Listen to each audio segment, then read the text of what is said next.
네, 마르지 않는 눈물. 이렇게 43년이 지났지만 남편과 자식을 잃은 5.18 유가족들의 슬픔은 여전합니다.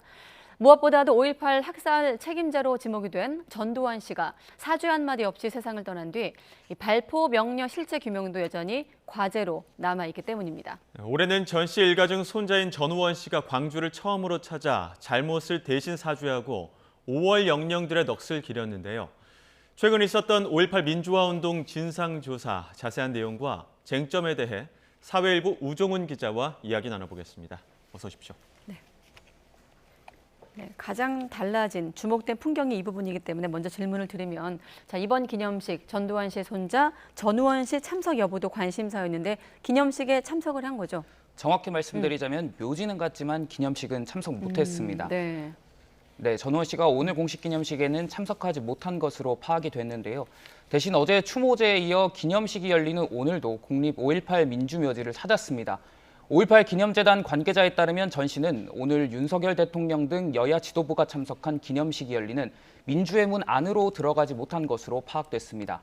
이 때문에 행사가 열리는 신묘역이 아닌 망월묘역, 즉 구묘역만 둘러보고 간 것으로 알려졌습니다. 전 씨 일가 중 5.18 관련 추모식과 구묘역 참석은 손자 전우원 씨가 43년 만에 처음인데요. 이번이 두 번째 광주 방문입니다. 전 씨는 지난 3월 처음 광주를 찾았을 때도 예고 없이 찾은 이번 방문에서도 할아버지인 전두환 등 가족들을 대신해 사죄를 구했습니다. 당시 전우원 씨 말 들어보겠습니다. 저는 이전부터 밝혀왔듯이 제 가족들을 자랑스럽게 생각하지 않습니다. 제가 여기 온 게 제가 뭘 잘해서 온 게 아니라 항상 죄의식을 가지고 있었고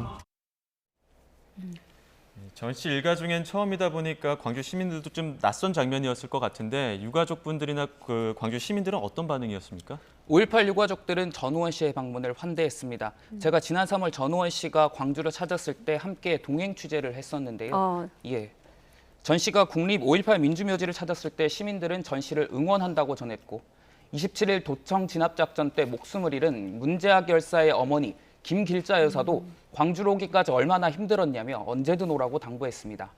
이번 방문에서도 유가족들은 책임을 인정하지 않는 나머지 전 씨 일가와 다른 행보를 보이는 전우원 씨를 환영했습니다. 네, 전우원 씨가 어제 추모제 참석을 했고 오늘은 5.18 민주묘지 참배를 했다로 정리하겠습니다.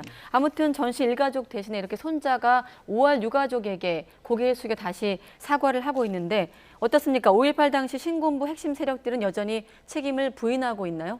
그렇습니다. 여전히 신군부 핵심 세력들은 책임을 부인하고 있고 그 내용은 5.18 진상조사위원회 대국민 보고회에서도 여실히 드러났습니다. 조사위의 핵심 과제는 집단 발포의 책임이 누구한테 있는지, 또 당시 사라진 행방불명자들은 어디에 있는지를 찾는 건데요. 이번 조사에서도 뚜렷한 증거를 토대로 한 진실규명은 이뤄지지 못했습니다. 다만 조사위는 당시 투입된 진압부대의 자료가 영구 보존돼야 하지만 사라졌고, 또 지난 1997년 전두환 씨와 함께 내란 목적 살인 유죄 판결을 받은 인물들이 조사에 응하지 않거나 자신들에게는 책임이 없다는 입장이었다고 밝혔습니다. 전두환 씨 역시 과거 당해보지 않은 젊은이들이 자신에게 비판을 한다고 섬뜩한 농담을 하기도 했습니다. 이미 여러 차례 화제가 됐던 영상이죠. 지난 2008년 방송됐던 YTN 돌발 영상 일부 보시겠습니다. 젊은 사람들이 나한테 대해서는 아직 감정이 안 좋은 거야. 내한테 당해보지도 않아놓고. 네. 그렇다면 뭐 당한 사람이 있는 것처럼 뭐 들리기도 하는데 당시 그런 발포 책임 누구한테 물을 수 있는 겁니까? 네, 조사위는 계엄군의 직접적 발포 책임을 묻는 것에는 찾지 못했지만 유의미한 진술을 확보하기도 했습니다. 당시 신군부 지휘계통에 있던 인물 중 일부는 광주 진압을 실행한 황영시 전 육군 참모차장으로 움직인 게 전두환 씨였고 또 다른 계엄군은 사실상 전 씨가 광주 진압의 총 책임자였다고 밝혔습니다. 전 씨가 계엄군에 대한 지휘권이 없었다며 책임을 부인했던 내용과 배치되는 겁니다. 발포 명령 책임과 관련된 전 씨 과거 발언 모아봤습니다. 발포 명령 부인합니까? 광주 5.18 학살 책임에 대해서 한 말씀 해주시죠. 광주하고 내하고 무슨 상관이 있어? 네, 아까 돌발 영상 속에서도 그렇고 방금 들은 대목도 그렇고 우리가 이거를 망언이라고 규정하지 않습니까? 자, 전두환 씨를 포함해서 책임자들, 시민을 향해 총을 쏜 게 자위권 차원이었다라고 말을 하고 있는데 신군부의 주장을 반박하는 증언도 나왔다고요? 그렇습니다. 영화 택시 운전사의 주인공이죠. 고 위르겐 힌츠페터 기자의 발언이 신군부의 자위권 주장을 반박했습니다. 어제 공개된 지난 2006년 인터뷰에서 힌츠페터 씨는 광주로 들어가서 본 한 젊은이의 죽음을 생생하게 기억하고 있었는데요. 힌츠페터 씨는 그 젊은이가 정확히 머리에 관통상을 숨져 있는 것을 봤고 네. 그 모습을 토대로 군인들이 야간에 투시경으로 조준 사격한 것으로 볼 수밖에 없었다고 말했습니다. 자신들을 보호하기 위한 대응 사격을 한 것뿐이라는 신군부의 주장과 반대되는 것이죠. Dass die Menschen, die ums Leben gekommen waren, alle in der Nacht wohl bei den Kämpfen getötet worden sind und mit Nachtschussgeräten des Militärs so gut und gezielt getroffen worden sind. Das war grauenvoll. 네, 힌츠페터 씨가 당시에 참혹한 장면들이 꽤 있을 것 같은데 어떤 목격 이야기들이 나왔습니까?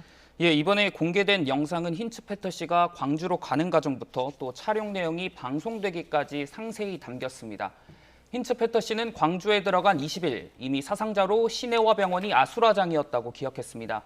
힌츠페터 씨가 광주로 들어간 때는 전날 오후 당시 조대부고 학생이 첫 총상 환자로 기록된 날이기도 한데요. 힌츠페터 씨는 시민이 관을 열어주어 안을 촬영했지만 설명할 수 없을 정도로 참혹해서 다큐멘터리에 차마 넣을 수 없었다고 말했습니다. 네, 설명할 수 없을 정도로 참혹했다. 자, 시민을 상대로 한 참혹한 총격, 이 5.18 기간 동안 얼마나 있었던 것으로 파악되고 있죠? 예, 정확한 사망자와 총격 횟수와 이 내용들은 5.18 진상조사위원회 보고회에 공식적으로 처음 담겼습니다. 네. 조사위는 열흘 동안의 항쟁 기간 동안 광주 전남 시민을 상대로 한 계엄군의 발포는 총 50여 차례 있었고 장소는 20곳 이상이라고 밝혔습니다. 또 그동안 총상과 폭행의 구분 없이 부상자가 집계되어 있었는데요. 조사위는 당시 병원 진료 기록 등을 토대로 총상으로 인한 사망자는 모두 135명, 부상자는 300명 이상이라고 집계했습니다. 진압작전 동안 계엄군의 발포는 최소 20곳에서 50여 회의 발포가 있었음을 확인하였고 이를 현장 지도로 재현하고 있습니다. 진상조사 어떤 규명 결과도 나오고 있고 그리고 전우원 씨나 힌츠페터 씨의 고백과 증언도 나오고 있는데 그럼에도 왜곡은 또 끊이지 않는 것 같습니다. 그렇습니다. 5.18이 북한군 소행이다라고 주장해 실형을 선고받은 지만원 씨 이후에도 왜곡은 계속되고 있습니다. 전광훈 목사인데요. 지난달 전 목사는 광주역에서 5.18과 북한이 연관됐다는 왜곡된 발언을 또 했습니다. 또 전 목사는 사법부 판결과 전일 빌딩에 남은 탄흔에 대한 국가수 감정으로 인정된 헬기 사격이 없다고 했고 되레 시민들이 헬기에 총을 쐈다고 주장했습니다. 5월 단체는 집단 발포의 장소인 광주역에서 왜곡 발언을 한 전광훈 목사를 고발했습니다. 네, 이 같은 왜곡 발언들 다시 떠올리기 좀 불편할 정도인데 자, 그런데 이렇게 5.18 왜곡 처벌 특별법이 만들어진 지금도 이런 발언들이 이어지는 이유는 무엇일까요? 예, 지난 2021년 만들어진 왜곡 처벌법은 5.18에 대한 사실을 왜곡하면 5년 이하 징역, 5천만 원 이하 벌금형에 처하도록 되어 있습니다. 네.